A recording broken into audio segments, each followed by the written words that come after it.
রাসূল সাল্লাল্লাহু আলাইহি ওয়াসাল্লামের শাফাআত পাওয়ার শর্ত হলো আবার বললে উপকৃত হব। একবার তো বলছি, পয়েন্টগুলো বলছি, আরেকবার একটু লিখে নেন। শাফাআত পেতে হলে 1 নম্বর হলো আল্লাহ এবং তার রাসূল সাল্লাল্লাহু আলাইহি ওয়াসাল্লামকে ভালোবাসতে হবে।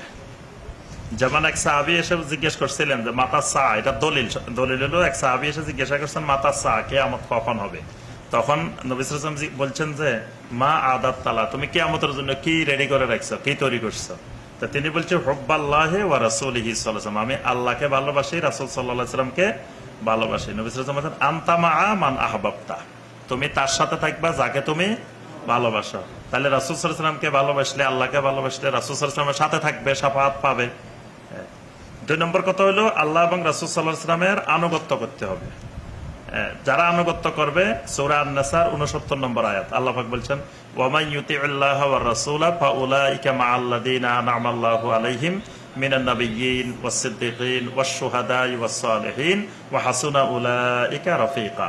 আল্লাহ পাক বলছেন যারা আল্লাহ এবং রাসূলের আনুগত্য করবে তারা কিয়ামতের দিন তাদের সঙ্গী হবে যাদেরকে আল্লাহ নিয়ামত দিয়েছেন, নবীগণ, সিদ্দিক, শহীদ, সালেহীন, এবং এদেরকে তারা তাদের রফিক হিসাবে, বন্ধু হিসাবে পাবে।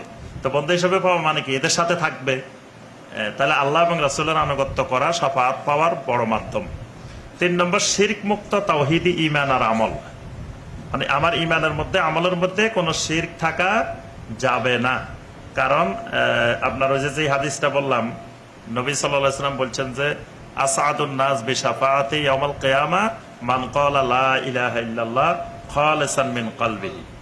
তারপর আরেকটা হাদিস আছে সহিহ আল বুখারী এবং মুসলিমের মধ্যে, নবী সাল্লাল্লাহু আলাইহি ওয়াসাল্লাম বলেন লিকুল্লি নাবিয়্যিন দাওয়াতুন মুস্তাজাবা, প্রত্যেক নবীর জন্য আল্লাহ একটা বিশেষ কবুল হওয়ার মতো দোয়া রাখছেন। তো ফাতাআজ্জালা কুল্লু নাবিয়্যিন দাওয়াতাহু, প্রত্যেক নবী দুনিয়াতে তাদের দোয়াটা করে ফেলছে, কিন্তু আমি ওই দোয়াটা করি নাই। আমি আমার ওই বিশেষ দোয়াটা রেখে দিছি, সেটা হলো শাফাআতান লি উম্মতি ইয়াউমাল কিয়ামা, কিয়ামতের দিন আমার উম্মতের জন্য শাফাআতের জন্য আমি সেটা রেখে দিছি।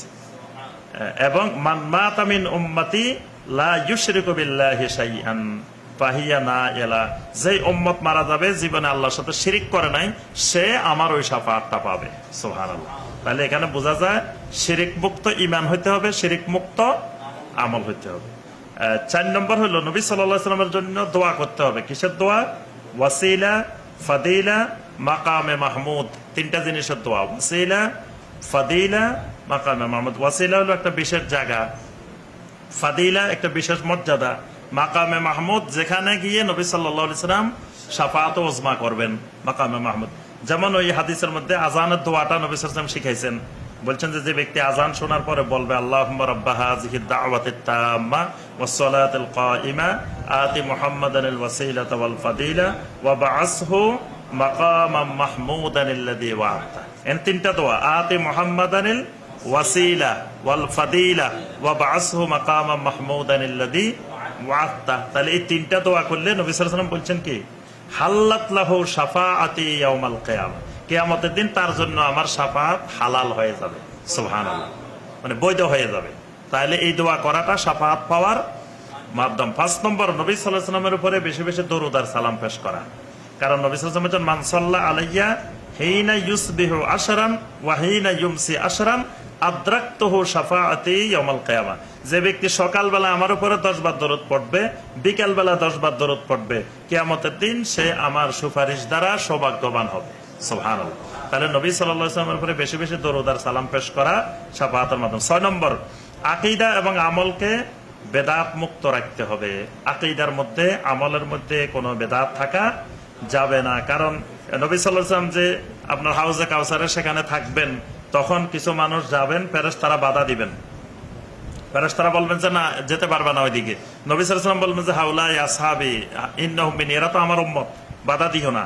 তখন বলা হবে যে ফায়ুকালু ইন্নাকা লা তাদরি মা বাদদালু বা'দাক, এরা আপনার পরে কি, আপনার দিনকে কি পরিবর্তন করে ফেলছে আপনি জানেন না, মানে এরা বেদাত তৈরি করছে। তাহলে যারা বেদাত তৈরি করবে এদেরকে নবী সাল্লাল্লাহু আলাইহি ওয়াসাল্লাম বলবেন সুহকান সুহকান লিমান বাদদালা বাদি, যে আমার পরে যারা আমার দিনকে পরিবর্তন করছে তারা দূর হয়ে যাও, দূর হয়ে যাও। তাহলে এরা নবী সাল্লাল্লাহু আলাইহি ওয়াসাল্লামের শাফাআত পাবে না। তাহলে আকীদা আর আমলকে বেদাত মুক্ত রাখতে হবে।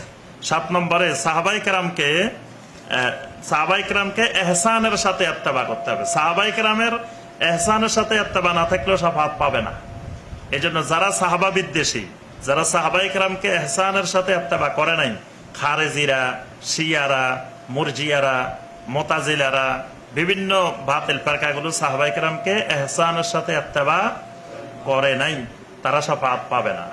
কারণ সূরা তাওবার 100 নম্বর আয়াতে আল্লাহ পাক বলছেন, ওয়াস-সাবিকুনা আল-আউওয়ালুনা মিনাল মুহাজিরিন ওয়াল আনসার ওয়াল্লাযীনা তাবাউহুম বিইহসান, ওয়াল্লাযীনা তাবাউহুম বিইহসান, যারা ওই আনসার মুহাজির সাহাবীদেরকে ইহসানের সাথে ইত্তেবা করবে, রাদিয়াল্লাহু আনহুম ওয়া রাদওয়ান ওয়া আ'আদ্দা লাহুম জান্নাত, আল্লাহ তাদের জন্য জান্নাত রাখছেন। সুবহানাল্লাহ। তাহলে জান্নাত পাইতে হলে সাহাবায়ে কেরামকে ইহসানের সাথে ইত্তেবা করতে হবে। তাহলে আপনি জান্নাত পাওয়া মানে শাফাআত পাওয়া। এই জন্য এই 7টা গুরুত্বপূর্ণ আমল, আরো আছে, মানে গুরুত্বপূর্ণ হলো সবচাইতে এই 7টা আমল বেশি বেশি করতে হবে।